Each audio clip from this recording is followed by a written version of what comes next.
Alright, next let's discuss a journey to the West. We are currently on the section about the interview in Canada. There were 20 questions in total. We have already covered the first 12, so today we begin with the 13th. They asked His Holiness, Venerable Rinpoche, do you feel that you prefer people in your hometown or people from other places? Do you prefer those from your birthplace or those from elsewhere? Other places likely referred to the people there in the West. His Holiness replied that regardless of who it is, people's habitual propensities are very strong, so naturally everyone has a deep-seated preference and attachment to their native place. This is true for everyone.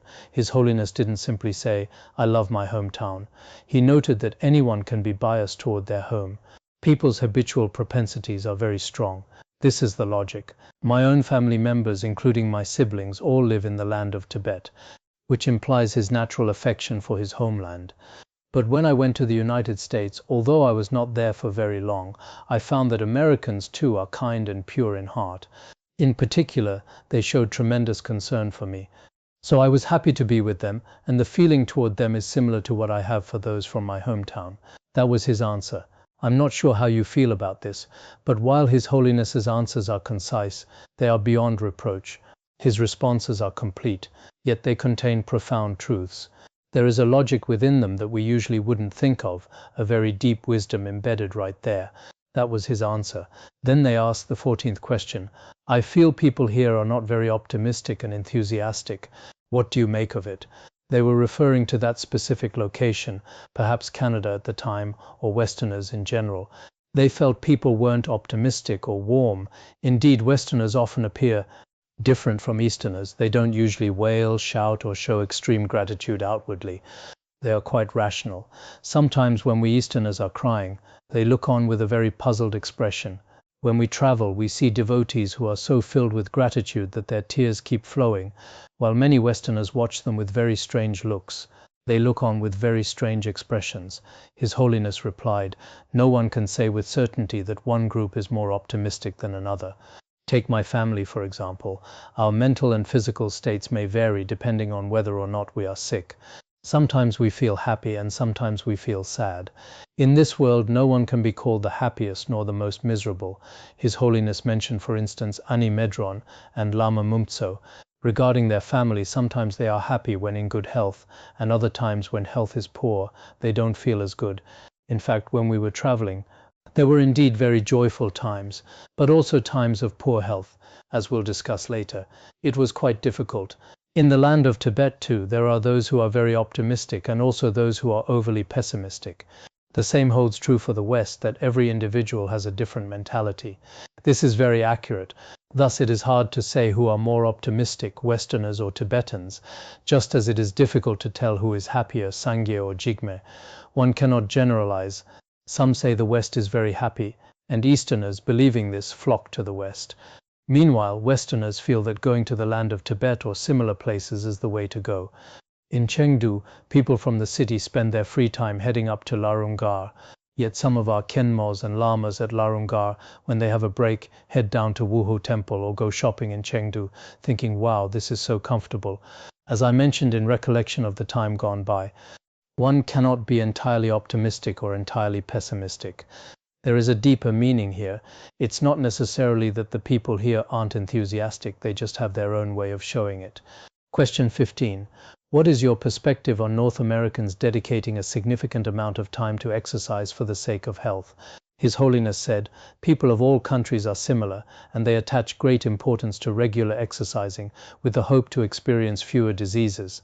My view is the same, nothing more to add to that. This is even more prevalent today. Back then they were already running by the river. They did that often. It's likely even more common now. Nowadays, any decent hotel has a fitness area or a gym. Many people are deeply preoccupied with wellness, exercise, and health. As I mentioned the other day, some people at our academy are also very concerned with this. I don't think one should be too concerned with wellness. As practitioners and monastics, it's fine to have these concepts to an extent, but if your entire heart is focused on it, constantly citing what Chinese medicine says or what Western medicine says, it's as if by following their pith instructions, one could achieve immortality. Even the first emperor of Qin wanted that, but no one can stop the law of impermanence. So our most important task remains our practice. Of course, having healthy habits is good, especially exercising, walking, or prostrating. The other day, a Khenpo told me he prostrates every day. I said, "That's very good, you are quite diligent." He said, "I'm getting a bit heavy, so prostrating is better for me." I replied, "Well, as a Khenpo, your motivation isn't the best.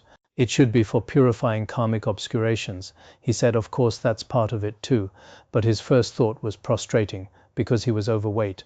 Question 16. What is the essence of the practice of the Four Immeasurables? His Holiness said the Four Immeasurables is to genuinely wish that all sentient beings enjoy happiness and be free from suffering from the bottom of your heart. Physically, one should abandon the act of harming beings and practice generosity and other virtuous deeds as much as possible. Question 17. When comparing the method of spreading Buddhism in the land of Tibet and the West, what are the primary differences? His Holiness said, Buddhism, as I mentioned before, is not as flourishing in the West as it is in the Tibetan regions, if we observe it based on the percentage of Buddhists in the total population. But gradually the spread of Buddhism here may surpass that in the land of Tibet. Therefore, all of you need to make an effort to help it thrive. I believe the Buddha Dharma will prevail and flourish here, and I do make such an aspiration as well. When His Holiness visited, Tibetan Buddhism was indeed doing quite well in the West. Looking at it now, even though there aren't a vast number of monastic buildings or temples, many people have been reached internally. Particularly regarding Tibetan Buddhism, many university professors and students are increasingly influenced and interested. In almost any university or professional group, the Dharma has indeed blossomed everywhere in the West. This is the result of the Guru's blessings and aspirations. Question 18. How do you view the study and military training in Shambhala? His Holiness said, your Lama first guided people to the practice of benefiting and not harming others through the skillful means of the Shambhala military training. Then he gradually led them onto the Buddhist path. This is excellent and most crucial. At that time, at the Shambhala Center in Canada, their guru had made a prophecy that their centers in America would all converge there. They believed that by building a better center, their activities to benefit beings would become vast. Later, this proved true. The center is still operating today. Halifax itself has many Buddhist centers. The city isn't very large, the weather is cold, and the population is small, but there are many meditation centers. Back then, the Shambhala organization even established some middle schools and other educational institutions. Some of our Dharma friends here have studied there. Indeed, including the university where His Holiness taught, many Buddhists have studied there. So, as a Buddhist hub in Canada, the volunteers in Halifax have truly carried out a vast service to the Dharma.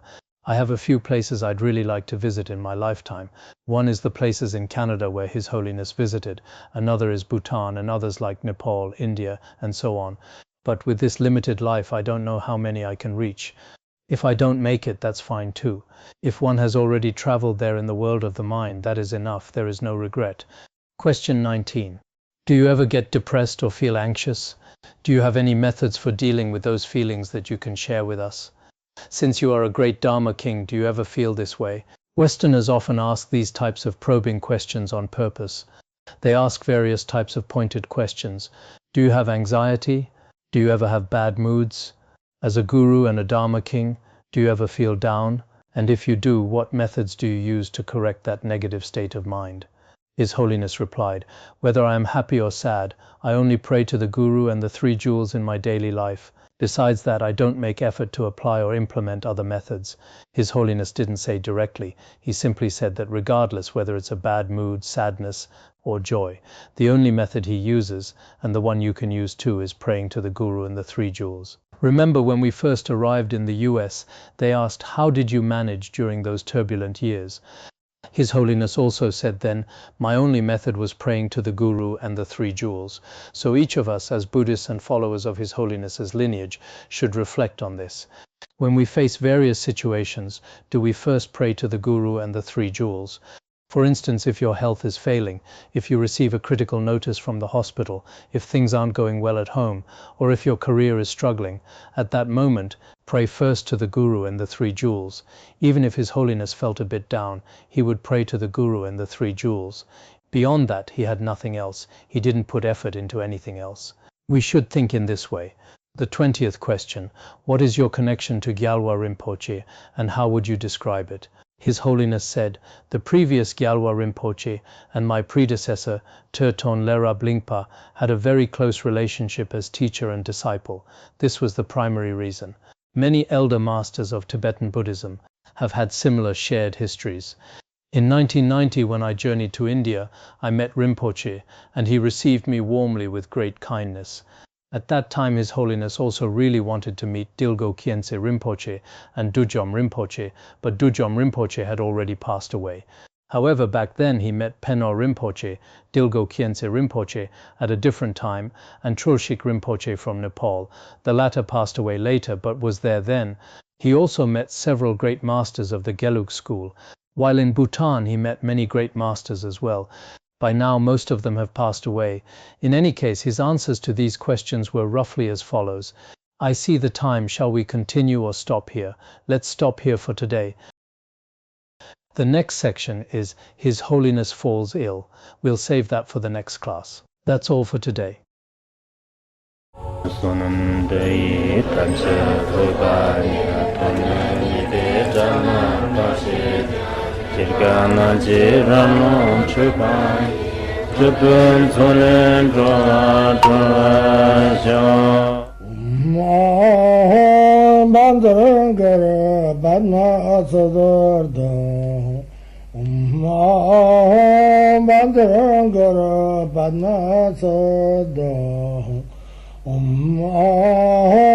Bandara Banma Sadar